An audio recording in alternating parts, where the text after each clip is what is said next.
इनके लबे रंगी की निछावर थी कि जिसने हालत में शेव करा सकते हैं यानी दाढ़ी बनवा सकते हैं या नहीं, इससे रोज़े पे फ़र्क पड़ेगा या नहीं, या दाढ़ी बनवाना रमज़ान में या रोज़े में गुनाह है या नहीं। तो देखें, दाढ़ी का बनवाना रमज़ान में और हालत रोज़े में ये हराम है, यानी गुनाह ही है, और इसकी आदत बना लेना ये गुनाह कबीरा है। और ये ख़ास रमज़ान के साथ भी नहीं है, इसका ताल्लुक़ तो ज़िंदगी के साथ है। बालिग़ होने के बाद दाढ़ी कटवाना मर्द को ये हराम है। लिहाजा अब चाहे रमज़ान हो या गैर रमज़ान हो, रोज़ा हो या ना हो, इसके हराम होने में कोई तब्दीली नहीं होती। तो इसीलिए रमज़ान के अंदर भी दाढ़ी का कटवाना या एक मुश्त यानी 4 उंगल से घटवा कर छोटा करवा देना, ये दोनों सूरतें ये हराम है। और क्योंकि दाढ़ी का रखना सुन्नत मुअक्कदा है और साथ में इसकी लंबाई यानी इसको बढ़ाना वाजिब है। बाज़ लोगों के जहन में ये चीज़ रहती है कि दाढ़ी का अभी रखना सुन्नत है, तो अभी हमने नियत नहीं की, तो जब तक नियत नहीं की होती तो कटवा देते हैं। ये सब बातें जो हैं अवाम की बनाई हुई और शैतानी वसवसे हैं, और इसमें ऐसी कोई नियत की दखल नहीं है। किसी ने नियत की हो या नहीं ना की हो, दाढ़ी का रखना उसको वाजिब है। इसी तरह अगर किसी ने नियत नहीं की तो दाढ़ी कटवा नहीं सकता, उसका कटवाना तब भी हराम है।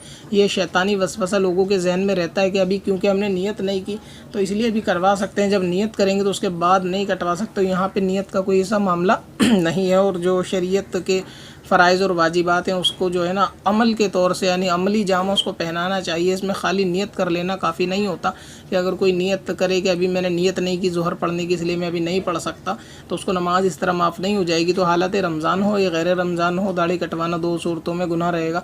हाँ, ये कि इससे रोज़े के ऊपर आप पूछना चाहें तो कोई फ़र्क पड़ेगा, तो है तो गुनाह का काम, और रोज़े के अंदर गुनाह का काम से बचना चाहिए क्योंकि ये मुतलक्कन ही गुनाह का काम है। तो इससे मगर ये कि रोज़ा टूटेगा नहीं, रोज़ा तो मुकम्मल हो ही जाएगा, लेकिन ये कि रमज़ान में रोज़े की हालत में भी बंदा गुनाहगार होगा और गुनाह कमाएगा, इस चीज़ से परहेज़ करना चाहिए। और ये रिकॉर्डिंग रमज़ान से पहले आप तक पहुंचाई जा रही है, यानी रमज़ान आने से पहले। तो इसलिए अगर रमज़ान के ताल्लुक़ से फ़िलहाल कोई सवाल इसके अंदर ना करें। अगर ये वीडियो रमज़ान में देखी जा रही है तो फिर आप रमज़ान के रोज़े के ताल्लुक़ सवाल कर सकते हो। रमज़ान के अलावा अगर है यानी शाबान के महीने में तो रमज़ान के ताल्लुक़ से सवाल ना करें। मुमकिन है कि आपका पूछा हुआ सवाल या जवाब की वीडियो आप तक जल्द से जल्द आ जाएगी। और आप चैनल की प्लेलिस्ट के अंदर भी एक मरतबा देख ले, रमज़ान या रोज़े के बारे में एक फ़ोल्डर होगा, उसके अंदर आपको आपके जवाब मिल जाएंगे। बिलफ़र्ज़ अगर उसमें भी आपको कोई ऐसा आपका जवाब है जो नहीं मिलता, उसकी रिकॉर्डिंग नहीं है उस फ़ोल्डर के अंदर प्लेलिस्ट में, तो फिर आप अपना सवाल कर सकते हैं। कोशिश ये है कि रमज़ान आने से पहले, पहला रोज़ा आने से पहले जितनी भी आवाम में गलत फ़हमी है रोज़े को लेकर, उनकी सारी की रिकॉर्डिंग करके बयान करके डाल दिया जाए।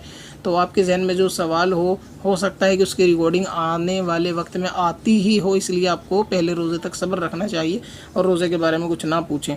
और अगर किसी को कोई मशवरा देना है कि लगता है कि शायद ये सवाल भी ज़रूरी है और ये शामिल कर लेना चाहिए रिकॉर्डिंग में, तो वो हमको एक अलग से ईमेल कर दे। ईमेल आईडी वीडियो के टॉप बॉर्डर के ऊपर शो होती है, sms.varsi@gmail.com। वहाँ आप मेल करके बता दें कि ये मसला भी आप जो है इस रिकॉर्डिंग में शामिल कर ले, तो इंशाअल्लाह ताला रमज़ान की रिकॉर्डिंग में उसको शामिल कर लिया जाएगा। पत्थर में हसन लाले पुरनवार